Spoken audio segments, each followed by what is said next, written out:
नमस्कार, आप देख रहे हैं न्यूज़ फॉर नेशन और मैं हूं शुभे आपके साथ। बिहार में विधानसभा चुनाव का आगाज भले ही हो गया हो, नामांकन की प्रक्रिया की भी शुरुआत हो गई हो, लेकिन इन सब के बीच बिहार की दो प्रमुख पार्टियां एनडीए और महागठबंधन में अभी भी सीटों का फॉर्मूला तय नहीं हो पाया है।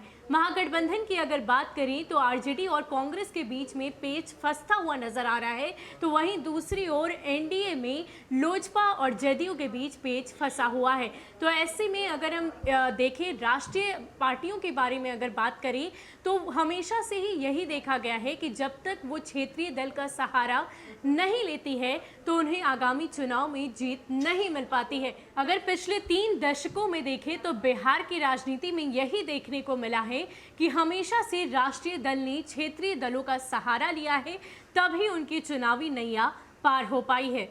एक तरफ जहां राज्य के दोनों प्रमुख गठबंधनों में सीट बंटवारे को लेकर लगी गांठ खुल नहीं पा रही है, तो इधर देखा जाए तो पिछले 3 दशकों से बिहार की सत्ता तक राष्ट्रीय दल को पहुंचने के लिए क्षेत्रीय दलों का सहारा रहा है। ऐसे में माना जा रहा है कि राष्ट्रीय दल किसी भी परिस्थिति में छोटे और क्षेत्रीय दलों को नाखुश नहीं करना चाहते हैं।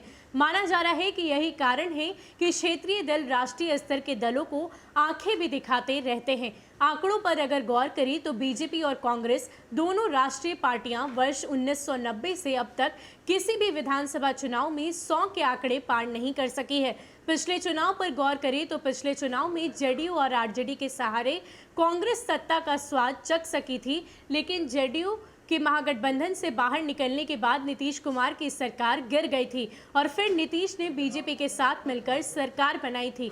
इस चुनाव में कांग्रेस को 27 जबकि भाजपा को 53 सीटों पर संतोष करना पड़ा था। इसके अलावा 2010 के विधानसभा चुनाव पर गौर करें तो इस चुनाव में भी बीजेपी को सत्ता तक पहुंचने के लिए जेडीयू का सहारा मिला था। इस चुनाव में भी जेडीयू को 115 सीटें मिली थी, जबकि बीजेपी को 91 सीटों पर संतोष करना पड़ा था।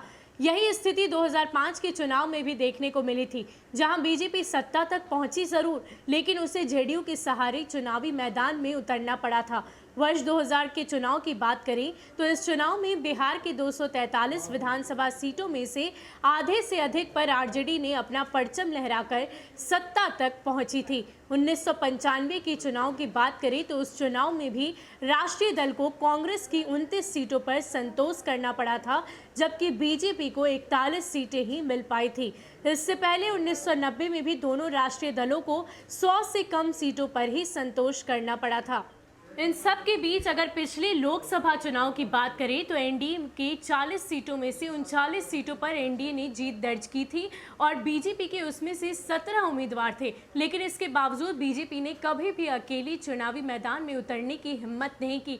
और इस बार भी अगर राजनीतिक जानकारों की माने तो अगर इस बार के चुनाव में एनडीए और बीजेपी दोनों बराबर सीटों पर चुनाव लड़ती है तो ये देखना दिलचस्प होगा कि आने वाले समय में जो बीजेपी राष्ट्रीय स्तर पर अपना रुतबा जमाई हुई है वो क्या बिहार में भी चुनावी जीत हासिल कर पाएगी। फिलहाल के लिए इतना ही। ऐसे ही अपडेट्स के लिए आप हमारे साथ बने रहिए और देखते रहिए न्यूज़ फॉर नेशन। नमस्कार।